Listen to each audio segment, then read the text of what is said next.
നമസ്കാരം. ഇന്ന് national dentist day ആണ്. ദന്ത ശുചിത്വവും ആരോഗ്യപൂർണമായ ജീവിതവും എന്ന വിഷയമാണ് ഇന്ന് ഡോക്ടർ ക്യൂവിൽ.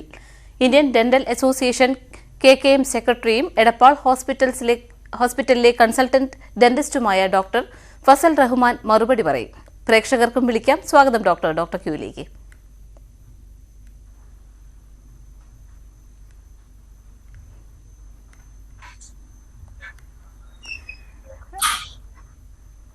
ഡോക്ടർ, കേൾക്കാമെങ്കിൽ നമുക്ക് ഈ ദന്ത ശുചിത്വം എത്രത്തോളം പ്രാധാന്യം അർഹിക്കുന്നതാണ്? ആദ്യമായി എല്ലാവർക്കും ഹാപ്പി ഡെന്റിസ്റ്റ് ഡേ. ഇന്ന് നാഷണൽ ഡെന്റിസ്റ്റ് ഡേ ആണ്. അപ്പോൾ ഞങ്ങളെ വിശ്വസിച്ച എല്ലാ പേഷ്യൻസിനും ആദ്യം നന്ദി പറഞ്ഞുകൊണ്ട് തുടങ്ങട്ടെ. ദന്തശുചിത്വം എത്രത്തോളം ഇമ്പോർട്ടന്റ് ആണ് എന്നതിനെ കുറിച്ചാണ് ഞാൻ ആദ്യം ഉള്ള ക്വസ്റ്റ്യൻ.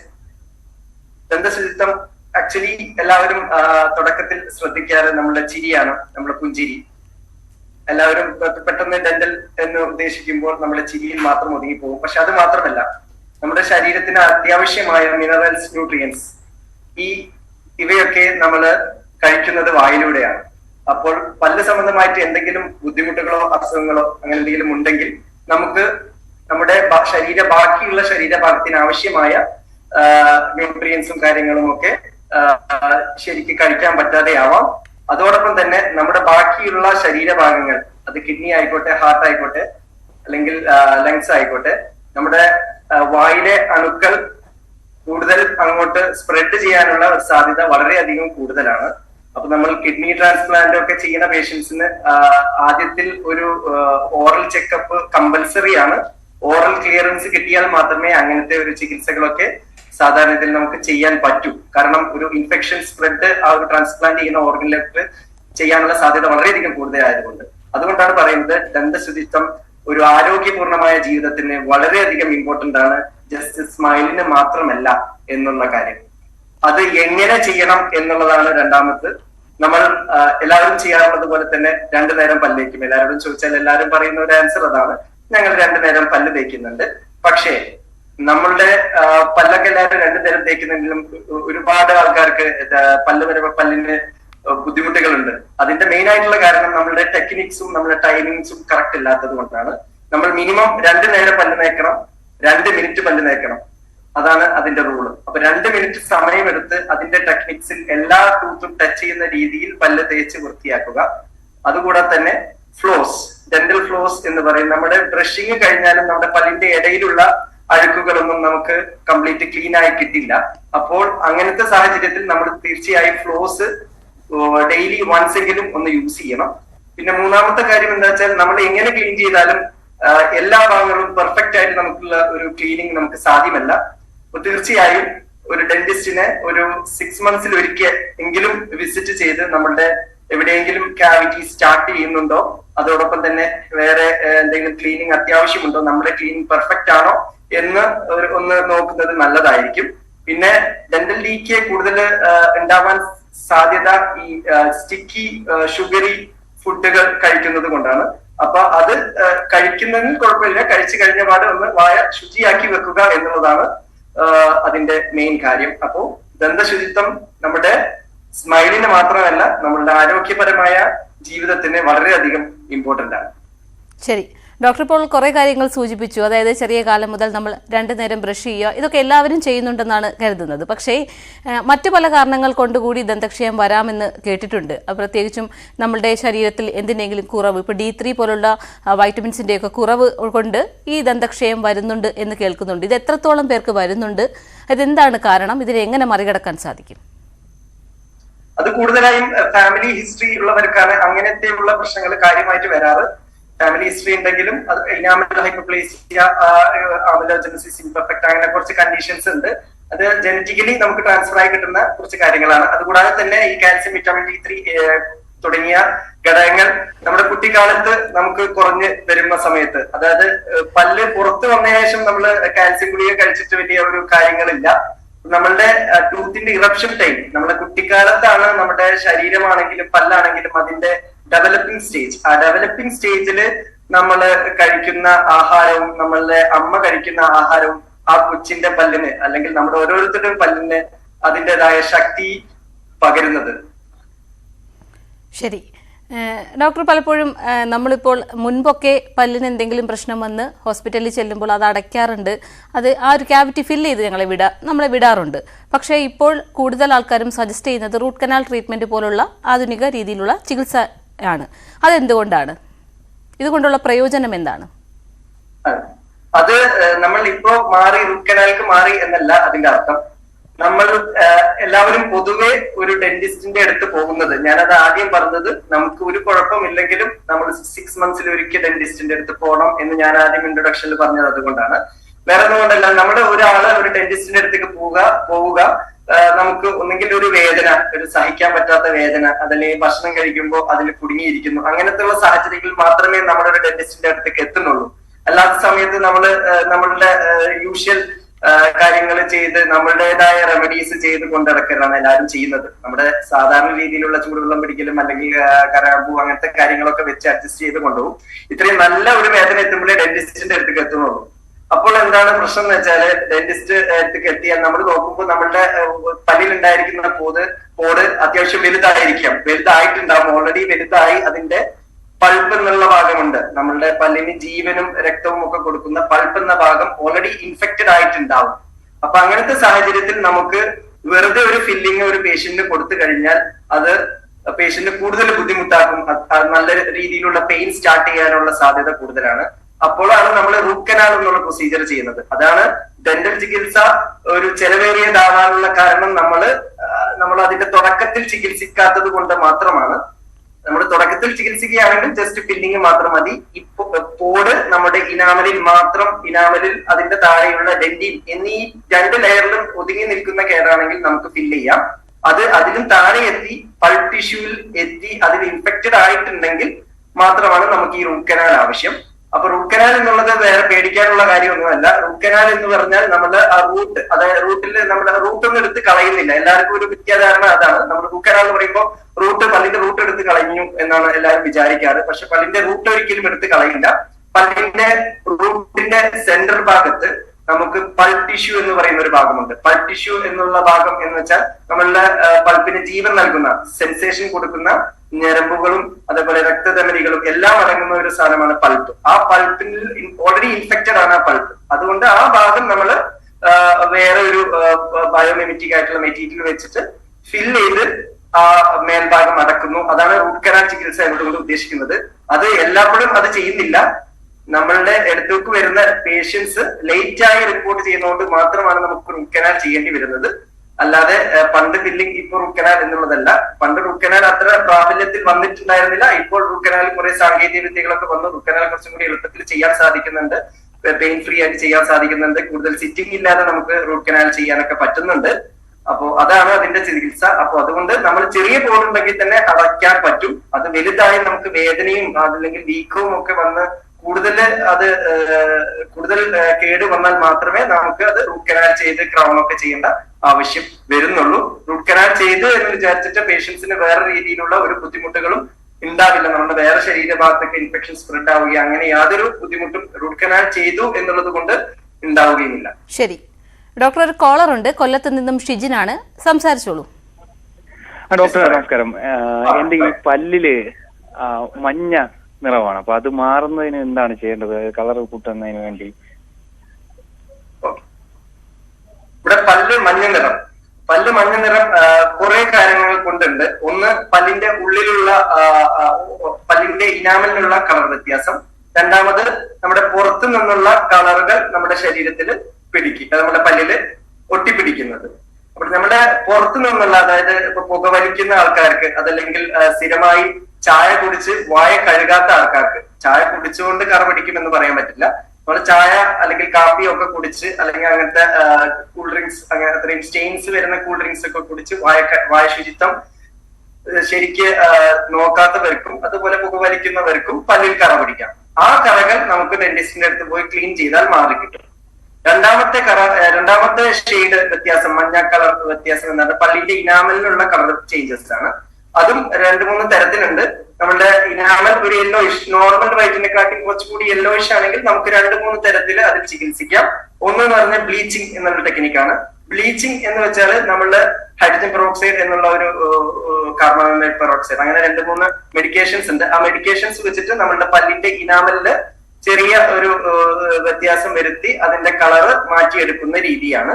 അതിന് നമുക്ക് എന്താ വെച്ചാൽ നമ്മളുടെ പിന്നീടുള്ള യൂസ് അനുസരിച്ചിരിക്കും അതിന്റെ ഒരു വാലിഡിറ്റി. അതായത് നമ്മൾ ചെയ്ത് അപ്പോൾ കളർ വ്യത്യാസം വരും, കുറച്ച് കഴിഞ്ഞാൽ കളർ പഴയ കളറിലോട്ട് മാറിപ്പോവാം ഈ ബ്ലീച്ചിങ്ങിൽ. പക്ഷെ നമുക്ക് ഇപ്പൊ ഒരു പ്രത്യേകിച്ച് പെട്ടെന്ന് ഒരു ഫംഗ്ഷൻ, ഒരു കല്യാണത്തിന്റെ ഫംഗ്ഷനൊക്കെ ബ്ലീച്ചിങ് വളരെയധികം നമ്മുടെ പല്ലിനെ ഭംഗിയാക്കി എടുക്കാൻ പറ്റും. വേറൊരു മെത്തേഡ് എന്ന് വെച്ചാൽ സെറാമിക് വെനീർ എന്ന് പറയും. സെറാമിക് വെനീർ അല്ലെങ്കിൽ ബോളിവുഡ് സ്മൈലിംഗ്, ഇപ്പോ എല്ലാവർക്കും കേട്ട് വരുന്ന കാര്യമാണ് ബോളിവുഡ് സ്മൈൽ. ബോളിവുഡ് സ്മൈൽ അതെന്ന് വെച്ചാൽ ഫുൾ പ്യുവർ വൈറ്റ് ടീത്ത്. അത് എങ്ങനെയാന്ന് വെച്ചാൽ സെറാമിക് വെനീറിംഗ് ഉപയോഗിച്ച് നമ്മൾ ആർട്ടിഫിഷ്യലി നമ്മൾ ടൂത്തിന്റെ മേലെ സെറാമിക്കിന്റെ കോട്ടിംഗ് നമ്മൾ ഒട്ടിക്കുന്ന ഒരു രീതിയാണ് സെറാമിക് വെനീർ എന്നുള്ള പരിപാടി. അത് വെച്ചിട്ട് നമുക്ക് പല്ലിന്റെ ഷേപ്പുകളും അതുപോലെ പല്ലിന്റെ ഗ്യാപ്പുകളും പല്ലിന്റെ കളറും എല്ലാം മാറ്റിയെടുക്കാൻ സാധിക്കുന്ന ഒരു ചികിത്സാ രീതിയാണ്. അപ്പൊ ഇപ്പൊ പുതിയ ടെക്നോളജീസ് വന്നുകൊണ്ടിരിക്കുകയാണ്. അപ്പൊ നമുക്ക് ഈ ബോണ്ടിങ്, പല്ലിനെ ഈ ഒരു സെറാമിക് സാധനം പല്ലിൽ ഒട്ടിക്കാനുള്ള സാങ്കേതിക വിദ്യകൾ കൂടുതൽ വന്നിട്ടുള്ള ഈ ഒരു കാലഘട്ടത്തിൽ നമുക്ക് അങ്ങനത്തെ രീതികളും ഉണ്ട്. അതുപോലെ തന്നെ ബോളിവുഡ് സ്മൈൽ എന്ന് പറഞ്ഞാൽ പുറത്തുനിന്നുള്ള ആൾക്കാരൊക്കെ കൂടുതലും നമുക്ക് അങ്ങനത്തെ സെറാമിക് വെനീറിംഗ് ഉള്ള ചികിത്സകൾ ചെയ്യാനായിട്ട് നമ്മുടെ നാട്ടിൽ വന്ന് ചെയ്യുന്നത് കുറെ ആളുകളും ഉണ്ട്. ശരി ഡോക്ടർ, ഇപ്പോൾ വിളിച്ച കോളർ സൂചിപ്പിച്ചതുപോലെ ഒരുപാട് പേർ നേരിടുന്നൊരു പ്രശ്നമാണ് പല്ലിൻ്റെ നിറം മങ്ങുന്നത്. പലപ്പോഴും കൃത്യമായി പോയി ക്ലീൻ ചെയ്താൽ പോലും ഇനാമൽ ലോസ് ഉണ്ടാവുന്നു എന്നൊക്കെ പറഞ്ഞു കേട്ടിട്ടുണ്ട്. ഇത് ശരിയാണോ? അതെന്താണ് അങ്ങനെ കാരണം? നമ്മുടെ നോർമൽ ഒരു ക്ലീനിങ്ങിൽ, അതായത് നമ്മുടെ ഒരു ഡെന്റിസ്റ്റിനെ അടുത്ത് വിടുന്ന നോർമൽ ഒരു ക്ലീനിങ്ങിൽ ഒരിക്കലും ഇനാമൽ ലോസ് വരുന്നില്ല. അതായത് നമ്മൾ 2-3 മെഷീൻസ് നമ്മുടെ ഡെന്റൽ ക്ലിനിക്കിൽ ഉണ്ട്. നമ്മൾ ക്ലീൻ ചെയ്യുന്ന മെഷീൻ അൾട്രാസോണിക് മെഷീനാണ്. അൾട്രാസോണിക് മെഷീൻ എന്ന് പറഞ്ഞാൽ അത്രയും മൈന്യൂട്ട് വൈബ്രേഷൻസ് ആണ് അതിന്റെ ടിപ്പിൽ നിന്ന് കിട്ടുന്നത്. ആ മൈന്യൂട്ട് വൈബ്രേഷൻസ് ഉപയോഗിച്ച് നമ്മുടെ പല്ലിലെ കറകളാണ് നീക്കുന്നത്. ഒരിക്കലും ഇനാമൽ അതിൽ നിന്ന് ലോസ് ആവുന്നില്ല. വേണമെങ്കിൽ നിങ്ങൾക്ക് തന്നെ അത് ടെസ്റ്റ് ചെയ്യാൻ ഒരു ഡെന്റിസ്റ്റിനോട് ആ മൈന്യൂട്ട് ആയിട്ടുള്ള നമ്മൾ യൂസ് ചെയ്യുന്ന അൾട്രാസോണിക് സ്കെയിലിന്റെ ടിപ്പ് നമ്മുടെ ടൂത്തിൽ എത്ര മണിക്കൂർ വെച്ചാലും പല്ലില്ലാതായി പോകുന്നില്ല. അത് തന്നെയാണ് അതിന്റെ ഒരു ഉദാഹരണം. ഇനാമൽ ലോസ് വരുന്നില്ല എന്നുള്ളതിന്റെ ഉദാഹരണം അത് തന്നെയാണ്. പിന്നെ എന്തുകൊണ്ടാണ് പല്ല് ക്ലീൻ ചെയ്താൽ ഈ പുളിപ്പ് സംഭവിക്കുന്നത്, പുളിപ്പ് വരുന്നത് എന്തുകൊണ്ടാണ് എന്നുള്ളതാണ് എല്ലാവരുടെയും ക്വസ്റ്റ്യൻ. അതായത് പുളിപ്പ് വരാറുണ്ട്, എന്താണ്? നമ്മളൊക്കെ ഒരു നോർമൽ ഒരു ക്ലീനിങ്, ചിലവരെത്തുന്നത് കുറെ വർഷങ്ങൾക്ക് ശേഷമായിരിക്കും ക്ലീനിങ്ങിന് ഒരു ഡെന്റൽ ക്ലിനിക്കിൽ എത്തുന്നത്. അപ്പൊ ആ സമയത്ത് ആവുമ്പത്തിനും പല്ലിൽ ഒരുപാട് കറകളും കൂടാതെ ഈ കറകൾ ഇങ്ങനെ അടിഞ്ഞുകൂടി അതിന് ഒരു കാൽക്കുലസ് എന്നുള്ള ഒരു ഭാഗമായി മാറും. അതായത് ഹാർഡായിട്ടുള്ള ഒരു പോർഷൻ പല്ലിൽ ഇങ്ങനെ പറ്റി പിടിക്കും. അപ്പൊ എന്താവും, നമ്മുടെ മോണ, പല്ലിനോട് ചേർന്ന് നിൽക്കുന്ന മോണ പല്ലിൽ നിന്നും ഇറങ്ങി വരും. അപ്പൊ നമ്മുടെ റൂട്ട് പോർഷൻ നമ്മുടെ പുറത്തോട്ട് എക്സ്പോസ്ഡ് ആയി പോകും. അപ്പൊ പല്ലിന്റെ ഇനാമലിന് മാത്രമേ നമുക്ക് ഈ സെൻസിറ്റിവിറ്റി തടയാനുള്ള ഒരു കപ്പാസിറ്റി ഉള്ളൂ. നമ്മുടെ റൂട്ട് പോർഷനിലുള്ളത് സിമന്റമാണ്. ഇനാമൽ എന്നുള്ള സാധനം നമ്മുടെ റൂട്ടിലില്ല, പല്ലിന്റെ റൂട്ടിനില്ല. അപ്പോ നമ്മളൊരു കാൽക്കുലസ് ഒക്കെ റിമൂവ് ചെയ്ത് പല്ലിനുള്ള ആ കറുപ്പ് കളറുള്ള അഴുക്കുകളൊക്കെ റിമൂവ് ചെയ്ത് കഴിഞ്ഞാൽ ഈ റൂട്ട് പോർഷൻ എക്സ്പോസ്ഡ് ആയി പോകും. അപ്പോഴാണ് നമുക്ക് ഈ സെൻസിറ്റിവിറ്റി ഇനീഷ്യലി കിട്ടുന്നത്. അത് എന്തുകൊണ്ടാണ് അങ്ങനെ വന്നതെന്ന് വെച്ചാൽ നമ്മൾ ആദ്യം ചികിത്സിച്ചില്ല എന്നുള്ളത് കൊണ്ടാണ് മോണ നമ്മുടെ പല്ലിൽ നിന്ന് താണു പോയത്. അതുകൊണ്ടാണ് ആ സെൻസിറ്റീവ് വരുന്നത്. അല്ലാതെ ഒരിക്കലും നമ്മളുടെ ക്ലീൻ ചെയ്ത് എന്ന് വെച്ചിട്ട് നമ്മുടെ പല്ലിന്റെ ഇനാമൽ ഒരിക്കലും നഷ്ടപ്പെടില്ല. നമ്മളിപ്പോ റൂട്ട് കനാലോ അല്ലെങ്കിൽ ഫില്ലിങ്ങോ ചെയ്യാൻ പോയാൽ ഡോക്ടർ വേറെ ഒരു മെഷീനാണ് എടുക്കുക. അത് എയർ റോട്ടർ എന്ന് പറയുന്ന മെഷീനാണ്. അത് കുറച്ചും കൂടി സ്പീഡിൽ കറങ്ങുന്ന ഡയമണ്ട് ബാർ ഉപയോഗിച്ചാണ് ഞങ്ങൾ അത് കട്ട് ചെയ്യുന്നത്, പല്ല് കട്ട് ചെയ്യുന്നത്. അതാവുമ്പോൾ നമ്മുടെ പല്ല് ഡ്രില്ലായി പോകും. പക്ഷെ അത് വെച്ചിട്ടല്ല ഞങ്ങൾ ക്ലീൻ ചെയ്യുന്നത്. രണ്ട് തരം മെഷീൻസ് ആണ് ഉപയോഗിക്കുന്നത്. അപ്പൊ ക്ലീനിങ് കൊണ്ട് ഒരിക്കലും പല്ലിന്റെ ഇനാമൽ നഷ്ടപ്പെടുന്നില്ല. ശരി ഡോക്ടർ, അതുപോലെ പലപ്പോഴും പല രോഗ സാഹചര്യങ്ങൾ കൊണ്ട് കിടന്നു പോകുന്ന രോഗികളുണ്ട്. അവരുടെ ഒരു ദന്ത സംരക്ഷണം എങ്ങനെയാണ് നടപ്പാക്കേണ്ടത്? അതെ, അപ്പൊ ഞങ്ങൾ ഇന്ത്യൻ ഡെന്റൽ അസോസിയേഷൻ ഒരു കർമ്മ പദ്ധതിയുമായി വരുന്നുണ്ട്. സ്വാന്തനം എന്നുള്ള കർമ്മ പദ്ധതിയാണ് അത്. ഈ നമ്മുടെ ബെഡ് റിഡനായ കിടപ്പിലായ പേഷ്യൻസിന് ഒരുപാട് ബുദ്ധിമുട്ടുകളുണ്ട്. കാരണം ഒരു ഡെന്റൽ ക്ലിനിക്ക് വന്ന് ചെയ്യാൻ ഒരു ചികിത്സ ചെയ്യാൻ ഉള്ള ബുദ്ധിമുട്ടുകളൊക്കെ ധാരാളം ഉണ്ട്. അപ്പൊ അതിനുള്ള ഒരു പദ്ധതി ഞങ്ങൾ ആവിഷ്കരിച്ച് വരുന്നുണ്ട്. അതുകൂടാതെ അപ്പൊ നമ്മൾക്ക് ഒരു മെയിൻ ആയിട്ട് ഒരു കിടപ്പ് രോഗിക്ക് ഇപ്പൊ നിങ്ങൾ അവരെ പരിചരിക്കുന്ന ആളുകൾ ശ്രദ്ധിക്കേണ്ടത് അവരുടെ ഏതെങ്കിലും പല്ലുകൾ ഷാർപ്പായിട്ട് ഇരിക്കുന്നുണ്ടോ എന്നുള്ളതാണ് കാര്യമായിട്ടുള്ള നമുക്ക് പ്രശ്നം. അതൊക്കെയാണ് നമ്മൾ ഇമ്മീഡിയറ്റ് ആയിട്ടുള്ള ഒരു ചികിത്സ കൊടുക്കേണ്ടത്. ഷാർപ്പ് ടൂത്ത് ഒക്കെ ഉണ്ടെങ്കിൽ അത് അവരുടെ നാവിലോ കവിളിലോ ഒക്കെ തട്ടി മുറിഞ്ഞ് വേറെ ബുദ്ധിമുട്ടുകളായി വരാനുള്ള സാധ്യതയുണ്ട്. അപ്പൊ നമ്മൾ കിടപ്പിലായ രോഗികൾക്ക് അങ്ങനെയെല്ലാം പരിചരിക്കുന്ന ആളുകൾ ജസ്റ്റ് ഒന്ന് ചെക്ക് ചെയ്യുക. അവരുടെ ഏതെങ്കിലും സ്ഥലത്ത് സ്ഥിരമായി ഈ മുറിവുകൾ ഉണ്ടാകുന്ന സ്ഥലങ്ങളുണ്ട്. അങ്ങനത്തെ സ്ഥലങ്ങളിൽ നമുക്ക് അതൊന്ന് ജസ്റ്റ് ഗ്രൈൻഡ് ചെയ്ത് കൊടുക്കാം. ഇപ്പോ അസോസിയേഷന്റെ ഭാഗമായി നമുക്ക് പോർട്ടബിൾ ഡെന്റൽ ചെയർ പല ബ്രാഞ്ചുകളിലും തുടങ്ങിക്കഴിഞ്ഞു. അപ്പോ നമുക്ക് ഇന്ത്യൻ ഡെന്റൽ അസോസിയേഷനുമായി ബന്ധപ്പെട്ട് അല്ലെങ്കിൽ അങ്ങനത്തെ സംഘടനകളുമായി ബന്ധപ്പെട്ട് നമുക്ക് അങ്ങനത്തെ പേഷ്യൻസിന് ഒരു മിനിമം കെയർ എങ്കിലും കൊടുത്ത് അവർക്ക് ആ ഒരു ബുദ്ധിമുട്ടൊന്ന് മാറ്റുന്ന പരിപാടി ചെയ്യാവുന്നതാണ് ക്ലിനിക്കിൽ എത്താൻ ബുദ്ധിമുട്ടുള്ളവർക്ക്. ശരി, ദന്തശുചിത്വത്തെ കുറിച്ചാണ് ഇന്ന് ഡോക്ടർ ക്യൂ. ഡോക്ടർ, മറ്റൊരു കാര്യം, ഈ വായിലെ ക്യാൻസറും ദന്തരോഗവും തമ്മിൽ എന്തെങ്കിലും ബന്ധമുണ്ടോ? വായിലെ ക്യാൻസറിലെ ഡെന്റിസ്റ്റുകൾക്കുള്ള റോളിനെ കുറിച്ച് പറയുകയാണെങ്കിൽ, വായിലെ ക്യാൻസർ സാധാരണ രീതിയിൽ നമ്മൾക്ക് വരുന്നത് 2-3 കാര്യങ്ങൾ കൊണ്ടാണ്. വായിലെ ക്യാൻസർ ഇന്ത്യയിൽ ഏറ്റവും കൂടുതൽ പുരുഷന്മാർക്ക് 30% പുരുഷന്മാർക്ക് വായിലെ ക്യാൻസർ ഉണ്ട്. ഇതിന്റെ മെയിൻ കാരണം ചൂയിങ് ടൊബാക്കോസ് ആണ്. ചൂയിങ്, പുകവലിയല്ല, ചൂയിങ് നമ്മൾ ചവയ്ക്കുന്ന പുകയില ഉൽപ്പന്നങ്ങൾ കാരണമാണ് അത് കണ്ടുവരുന്നത്. പിന്നെ രണ്ടാമത്തെ കാരണം എന്താണെന്ന് വെച്ചാൽ നമ്മളുടെ വായിലെ ഏതെങ്കിലും ദന്തങ്ങൾ ഷാർപ്പായി നിൽക്കുന്നത്, കൂർത്ത പല്ലുകൾ ഉണ്ടാവുന്ന ഭാഗം, അതുപോലെ കുറ്റി ആയി പോയ പല്ലുകൾ, ഈ പല്ലുകളിലൊക്കെ എഡ്ജസ് ഭയങ്കര ഷാർപ്പായിട്ടായിരിക്കും നിൽക്കുന്നത്. അപ്പൊ ഈ ഷാർപ്പായിട്ടുള്ള എഡ്ജസ് സ്ഥിരമായി നമ്മളുടെ ചുണ്ടിലോ കവിളിലോ അല്ലെങ്കിൽ നാവിലോ തട്ടുമ്പോൾ നമ്മള് ഒരു കുറച്ച് സമയമല്ല കൂടുതൽ കാലങ്ങളോളം ഇത് തട്ടിക്കൊണ്ടിരിക്കുമ്പോൾ അതിന് ഒരു മാറ്റങ്ങൾ വരുത്താം. അപ്പോ നമ്മൾ ഓരോരുത്തരും നമ്മുടെ വായ സ്ഥിരമായി പല്ല് തേക്കുന്ന ആൾക്കാരാണ്. അപ്പൊ ഓരോരുത്തരും ശ്രദ്ധിക്കേണ്ട കാര്യങ്ങൾ എന്തൊക്കെയാണെന്ന് വെച്ചാൽ, നമ്മുടെ വായുടെ ഏതെങ്കിലും ഭാഗത്ത് ചുവപ്പോ വെള്ളയോ നിറത്തിലുള്ള ഏതെങ്കിലും കളർ വ്യത്യാസം എന്തെങ്കിലും തോന്നുന്നുണ്ടോ, അതോടൊപ്പം തന്നെ നമ്മുടെ പല്ലിലെ ഏതെങ്കിലും പല്ല് ഷാർപ്പായിട്ട് ഇരുന്ന് നമ്മുടെ നാവോ അല്ലെങ്കിൽ കവിളോ എന്ന് മുറിഞ്ഞു പോകുന്നുണ്ടോ, നമ്മുടെ കഴുത്തിൽ മുഴകൾ വരാറുണ്ടോ, പിന്നെ ഒരു അൾസർ സ്ഥിരമായി ഹീലിംഗ് ഇല്ലാത്ത ഒരു 3 ആഴ്ച കഴിഞ്ഞിട്ടും ഉണങ്ങാത്ത അൾസർ